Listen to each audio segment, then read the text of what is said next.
Do you still love me or not?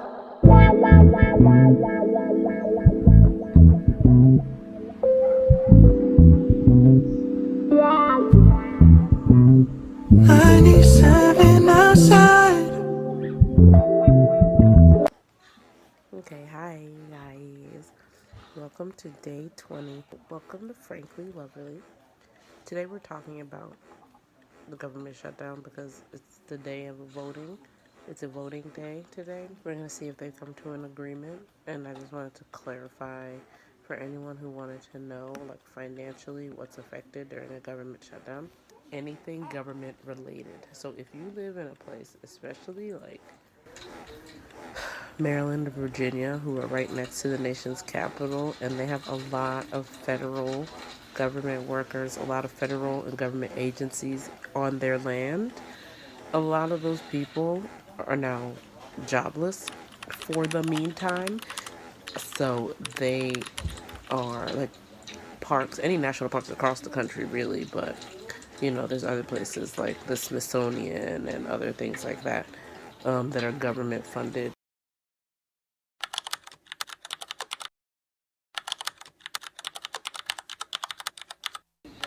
And the people are furloughed. And furloughed means that you are sent home suspended with no pay, and they don't know how long they're going to have no pay. Mind you, these people have bills, okay? So it's not just no pay, just everyone's in limbo.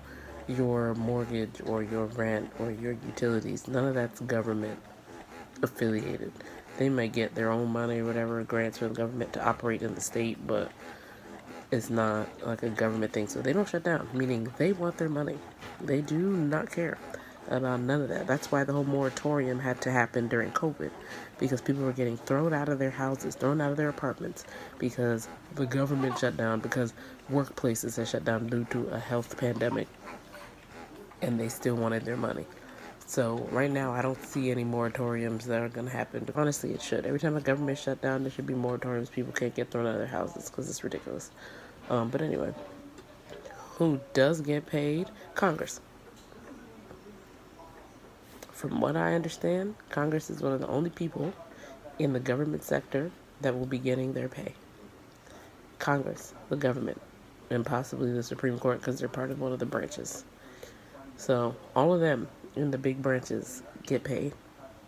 However, when the government shuts down, they only come to meet when there's a vote. It seems like they have their middle of the night talks. I honestly think they would come to decisions much sooner if they also didn't get paid like the rest of everybody else, because there's other essential government workers, people who work in those places but aren't congressmen, or people who work in different areas. All those government benefits that help people in the United States, they all still have to come to work. So they're deemed essential workers because these are things people need for daily living. This is what taxpayers need for daily living, child benefits, all that stuff.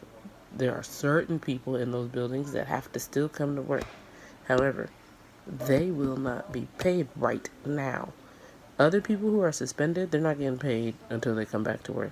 The people who are deemed essential workers have to show up to work every day during this government shutdown, do their job, and still not get paid until after. They have to wait for their back pay after the bill for the year is approved.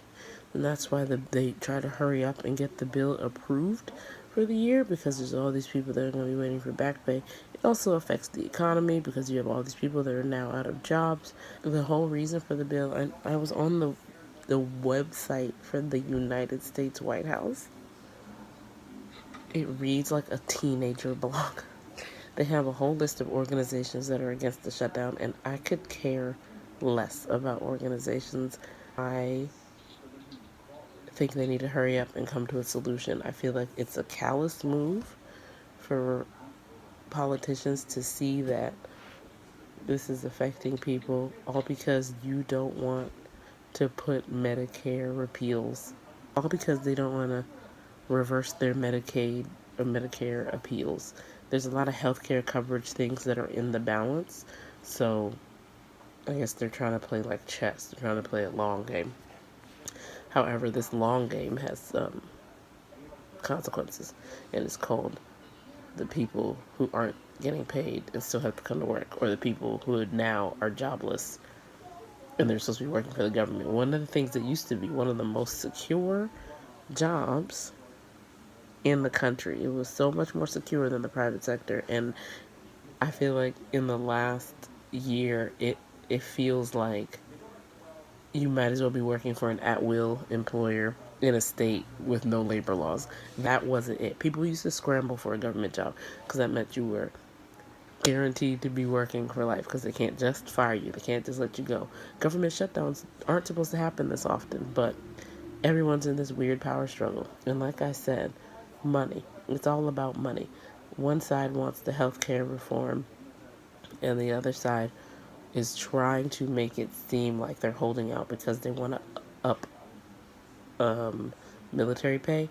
But the whole thing is that the military is not getting paid because the government is shut down. So that's part of the budgeting. That's what's going on. Let's see what happens financially. Again, I feel like money talks, right? And let's be clear about it. Do you really think these government shutdowns would go on this long? They'd be able to hold out this long if they weren't getting paid either. These people get to make the government shut down, make everyone lose their job, make people lose pay indefinitely. They still get paid when they are essentially bullshitting on the job. Can you imagine if you were at work? Like, for instance, people unionize at a job, right? And they're trying to do something for the greater good. They work off of like union dues. They work off of the things that they've set aside because they know that they're in for the long haul. They would either might lose their jobs or they might lose whatever amount of pay if they never come to a settlement. Now, some places they negotiate a back pay, but they know that they weren't working, right? Because they were protesting. So a lot of people don't have to pay for that, and then they go forward to make it up. Why shouldn't it be the same for Congress? Why shouldn't Congress, and that's why they don't even like unions either, because unions are really working for people's rights, but everyone felt it because you were the people. You, the people, were part of this. But with Congress, you have them doing all this talking, but they literally have nothing to lose except face, and it honestly doesn't even look like they care about that. Congress does not care about losing face at all. They're just so busy blaming each other, thinking that the public is trying to play a blame game, and that's what's going to get you through. And it's like, that's not enough for anyone. And I don't think anyone, regular people on either side of this fake aisle, like, I don't think that we care whose fault it is. We want it settled, like, enough with the blame game. Just do your job. Just fix it. Get the money on the table. Agree to the budget. Put the healthcare back. Like I said in that other video, where it's just like millions of dollars going to the military in the big bill, but all those cuts to environment and healthcare. So it's like, people need to think, right? Okay, you might want a big military, you want a strong military, you want a fed military. But if everyone here is dead because there's no clean water, there's no good land, there's no regulated produce, there's a healthcare system that has collapsed because nobody can afford anything, it's people's health itself collapses because they can't get to any kind of healthcare institutions because they're closing hospitals. There's no one to help us figure out vaccines or pandemics or regulate what's going to happen with different kinds of health related issues. No one to give guidance, overall guidance for health related issues from an educated scientific standpoint. Biggest tagline is that the military is here to defend the country, defend freedom. Whose freedom? If everyone's dead. That is not to say I think that they shouldn't get paid. They should be getting paid But like every other government worker, they don't get paid. So why are they an exception? Just like I think Congress should not be an exception. If some people can't get paid because the government is shut down and they also work, they have important jobs. Otherwise, they wouldn't exist. There's no such thing as a non important job. If it's a job, it's important because that means someone has to do it for things to get working.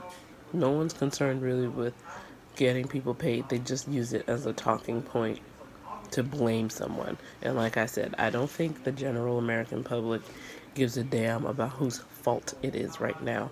That's a childish way to look at it. This is a childish game to be like, it's your fault, it's your fault. No one cares whose fault it is. People just want to be back at work so they can afford to stay in their homes. They also want health care. Anyway, so let's see what happens today. This was a little financial update. This wasn't even the video for today, but it's gonna be the video for today. Okay, bye. Do you still love me or not?